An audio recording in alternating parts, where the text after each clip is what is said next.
Friends, welcome to Kovai Cousins. இன்றைக்கி நாம முறுக்கு எப்படி செய்கிறதுன்னு பார்க்கலாங்க. என்னதான் இன்ஸ்டன்ட் மாவு வாங்கி முறுக்கு செஞ்சாலோ இல்லை கடையில் வாங்கி சாப்பிட்டாலோ நம்ம வீட்டில் நாமளே நம்ம கைப்பட மாவாட்டி முறுக்கு சுட்டு சாப்பிட்ற டேஸ்ட்டு எதுலேயுமே வராதுங்க. இது நம்ம பாரம்பரியமாக நம்ம பாட்டி காலத்துலேருந்து இப்படி தாங்க முறுக்கு செய்கிறாங்க. பக்குவமாக மாவாட்டி கரெக்டான ப்ரொப்போர்ஷன்ஸில் எல்லாமே மிக்ஸ் பண்ணி சுட்டோம்னா பொறுன்னு பல்லில்லாதவங்க கூட சாப்பிட்றலாங்க. அந்த அளவுக்கு மொறுன்னு இருக்குங்க முறுக்கு. வாங்க இப்போ முறுக்கு எப்படி செய்கிறதுன்னு பார்க்கலாம். இதுக்கு முன்னாடி நீங்கள் கோவை கசின் சேனலை சப்ஸ்கிரைப் பண்ணலினா எங்கள் சேனலுக்குள்ளே போய்ட்டு சப்ஸ்கிரைப் பட்டனை கிளிக் பண்ணிக்கோங்க. கூடவே பக்கத்தில் இருக்க பெல் ஐக்கானையும் கிளிக் பண்ணுங்கள். அதுக்கு மேலே இருக்கிற ஆல் அப்படிங்கிற பெல் ஐக்கானையும் கிளிக் பண்ணிக்கோங்க. அப்போ தான் நாங்கள் போடுற எல்லா வீடியோவும் உடனுக்குடன் உங்களுக்கு கிடைக்கும். முதல்ல முறுக்கு செய்யறதுக்கு நான் இங்கே 2 படி அளவுக்கு சாப்பாட்டு அரிசி எடுத்துருக்கேங்க. நீங்கள் இட்லி அரிசி எடுத்தீங்கனாலும் இன்னும் டேஸ்ட் ரொம்ப நல்லாயிருக்கும். இந்த அரிசியை நல்லா 2 மணி நேரம் 2 தடவை நல்லா வாஷ் பண்ணிவிட்டு ஊற வச்சுக்கோங்க. அதிக நேரம் ஊற வச்சிடாதீங்க, அப்போ எண்ணெய் இழுக்க ஆரம்பிச்சிடுங்க. அதனால 2 மணி நேரம் ஊற வச்சு எடுத்தால் கரெக்டாக இருக்கும். நான் இங்கே அரிசி நல்லா 2 மணி நேரம் ஊற வச்சு எடுத்துருக்குறேங்க. இப்போது ஊற வச்சிருக்கிற அரிசியை நம்ம கிரைண்டரில் போட்டு நல்லா நைஸாக அரைச்சி எடுத்துடலாங்க. அதே போல் நான் அரிசியை 2 பேட்சாக போட்டு அரைச்சி எடுத்துக்க போகிறேங்க. சின்ன கிரைண்டருங்கிறதுனால நான் 2 பேட்சாக அரைச்சி எடுத்துக்கிறேன். இப்போ நான் ஃபஸ்ட்டு பேட்ச் அரைக்க போகிறேங்க. அரைக்கும் போது கொஞ்சமாக தண்ணி விட்டு நல்லா நைஸாக அரைச்சி எடுத்துக்கணுங்க. இட்லி மாவை விட இது ரொம்ப கெட்டியாக இருக்கணுங்க. அப்போ தான் முறுக்கு மாவு நம்ம பிசையும் போது கரெக்டான கன்சிஸ்டன்சியில் நம்மளுக்கு கிடைக்கும். மாவு அரைச்சிட்டு இருக்கிற இந்த கேப்பில் நம்ம மிளகாய் ரெடி பண்ணிடலாங்க. நான் இங்கே 25 வரமிளகாய் எடுத்து வச்சுருக்கேங்க. உங்களுக்கு வரமிளகாய் காரம் எந்த அளவுக்கு இருக்குமோ அதுக்கு தகுந்த மாதிரி நீங்கள் மிளகாயை கூட குறைச்சி சேர்த்துக்கோங்க. இந்த மிளகாயை மாவு கூடயே சேர்த்து அரைக்கணுங்க. பட் இப்படியே நம்ம முழுசாக போட்டு கிரைண்டரில் போட்டோம்னா அங்கங்கே சிக்கிக்கும். அதனால் இதை ஒரு மிக்சர் ஜாரை ட்ரான்ஸ்ஃபர் பண்ணிக்கலாங்க.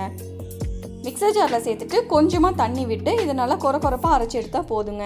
ஏன்னா இதை திருப்பியும் நம்ம அரைச்சிட்டு இருக்கிற மாவு கூட சேர்த்து இது நல்லா நைஸாக அரைக்க போகிறோம். அதனால் இந்த அளவுக்கு அரைச்சி எடுத்திங்கன்னா கரெக்டாக இருக்குங்க. நாம் அரைச்சி எடுத்துருக்கிற மிளகாய் விழுதை ஃபஸ்ட்டு பேட்ச் போட்டு மாவு ஆட்டிகிட்டு இருக்கோங்க இல்லையா, அந்த மாவு கூடையே இதையும் சேர்த்து நல்லா அரைச்சி எடுத்துக்கலாம். இந்த மிளகாய் பேஸ்ட்டை சேர்க்கும் போது பாதி ஃபஸ்ட்டு பேட்சுக்கும் பாதி அடுத்த பேட்சுக்கும் சேர்த்து அரைச்சிக்கலாங்க. பாதியை ஃபஸ்ட் பேட்சில் போட்டுட்டு இதுக்கு தேவையான அளவு பொடி உப்பு சேர்த்துக்கோங்க. எந்த அளவுக்கு உங்களுக்கு உப்பு தேவையோ அந்த அளவுக்கு நீங்கள் உப்பு சேர்த்துக்கோங்க. அளவாக சேர்த்துக்கோங்க, அதிகமாக சேர்த்துடாதீங்க. அளவாக சேர்த்துட்டு இதை நல்லா கெட்டியாக நைஸாக அரைச்சி எடுத்துக்கலாங்க. எனக்கு இங்கே கொஞ்ச நேரத்துலேயே மாவு நல்லா கெட்டியாக நைஸாக ஆட்டுப்பட்டுருச்சுங்க.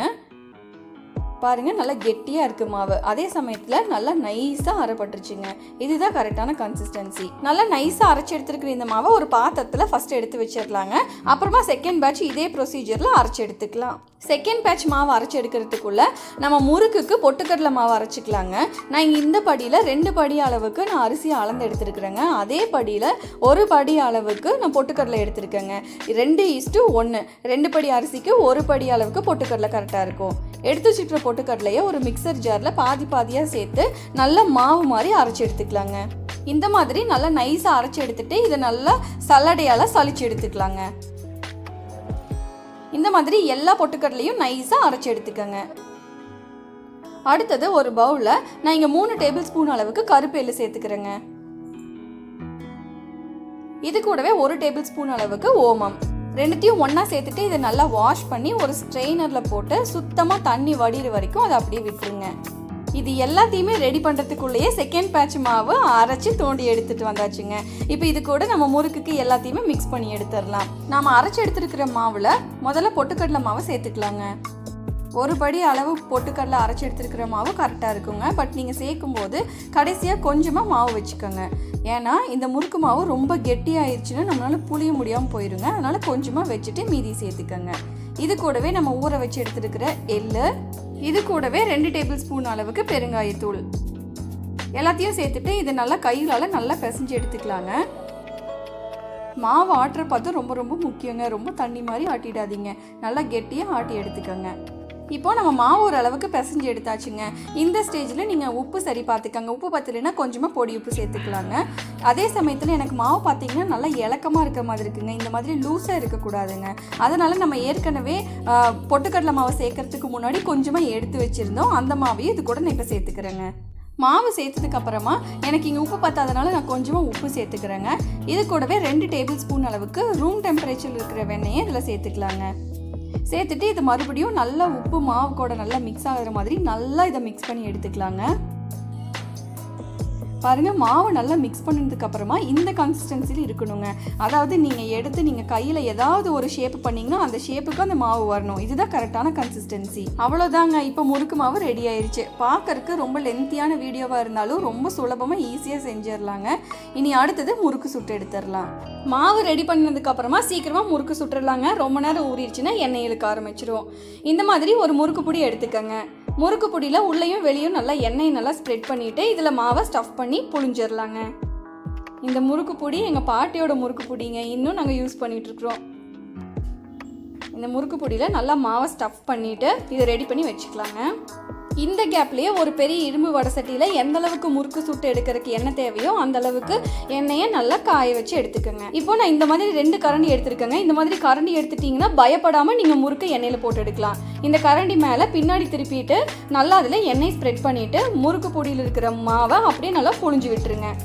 ஃபஸ்ட்டு நீங்கள் முறுக்கு போடும்போது முதல்ல 4 முறுக்கு போட்டு பாருங்கள். அது டேஸ்ட்டு கன்சிஸ்டன்சி எல்லாம் கரெக்டாக இருக்குதான்னு பார்த்துட்டு அதுக்கப்புறம் மீதி இருக்கிற மாவை நம்ம சுட்டு எடுத்துடலாங்க. இப்போ நம்ம கரண்டியில் எடுத்து வச்சுருக்கிற மாவை எண்ணெயில் போட்டு எடுத்துடலாங்க. எண்ணெய் நல்லா ஹை ஃப்ளேமில் வச்சுட்டு காய வச்சு எடுத்துக்கோங்க. இந்த மாதிரி கரண்டியில் நீங்கள் சுற்றி விட்டு நீங்கள் போட்டிங்கன்னா ரொம்ப ஈஸியாக பயப்படாமல் போட்டு எடுத்துடலாங்க. கேஸ் ஸ்டவை ஹை ஃப்ளேம்லேயே வச்சுட்டு சுட்டு எடுத்துக்கோங்க. ஒரு பக்கம் வெந்ததுக்கு அப்புறமா அதை திருப்பி விட்டு எல்லா பக்கமும் வேக விட்டு எடுத்துக்கலாங்க. இந்த எண்ணெயில் இருக்கிற நுரையெல்லாம் அடங்கினதையுமே முறுக்கு வெந்துருச்சுன்னு அர்த்தங்க. அப்போ நம்ம எண்ணெயிலேருந்து முறுக்கு வெளியில் எடுத்துடலாம். அவ்வளோதாங்க, முறுக்கு ரெடி ஆயிடுச்சு.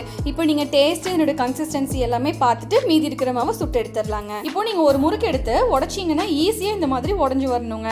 அப்போ தான் முறுக்கு பொறுன்னு கரெக்டான கன்சிஸ்டன்சியில் இருக்குதுன்னு அர்த்தம். சப்போஸ் கெட்டியாக இருந்துச்சு அப்படி நீங்கள் ஃபீல் பண்ணிங்கன்னா இன்னும் கொஞ்சமாக 1 டேபிள் ஸ்பூன் அளவுக்கு வெண்ணெய் போட்டுட்டு நல்லா மிக்ஸ் பண்ணி எடுத்துக்கோங்க. இல்லைனா சூடான எண்ணெய் சேர்த்து மிக்ஸ் பண்ணிக்கோங்க. அப்போ உங்களுக்கு கரெக்டாக இருக்குங்க. அதே மாதிரி உப்பு பத்திரினாலும் இந்த ஸ்டேஜ்லேயே உப்பு போட்டு நல்லா மிக்ஸ் பண்ணிவிட்டு அதுக்கப்புறமா முறுக்கு சுட்டு எடுத்துக்கோங்க.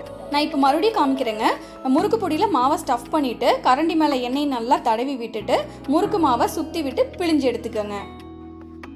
சப்போஸ் உங்களுக்கு நல்லா எக்ஸ்பீரியன்ஸ் இருக்குதுன்னா இந்த மாதிரி ஒரு பெரிய தட்டை எடுத்துகிட்டு நல்லா எண்ணெய் மேலே தடவி விட்டுட்டு நீங்கள் முறுக்கு 4-5 முறுக்கு ஒட்டுக்கா புழிஞ்சு எடுத்துக்கோங்க. அப்போ ரொம்ப ஈஸியாக முறுக்கு சுட்டு எடுத்துடலாம். முறுக்கு சுடுற வரைக்கும் கேஸ் ஸ்டவை ஹை ஃப்ளேமில் வச்சுட்டு எண்ணெய் நல்லா காய விட்டு அதுக்கப்புறமா முறுக்கு சுட்டுடுங்க.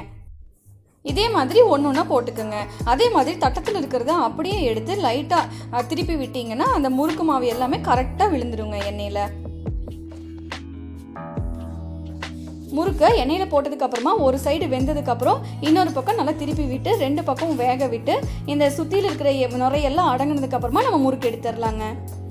அவ்வளோதாங்க, ரொம்ப டேஸ்டான பல்லில் இறங்க கூட கடிச்சு சாப்பிட்ற அளவுக்கு மொறுன்னு இருக்கக்கூடிய முறுக்கு ரெடி ஆயிடுச்சு.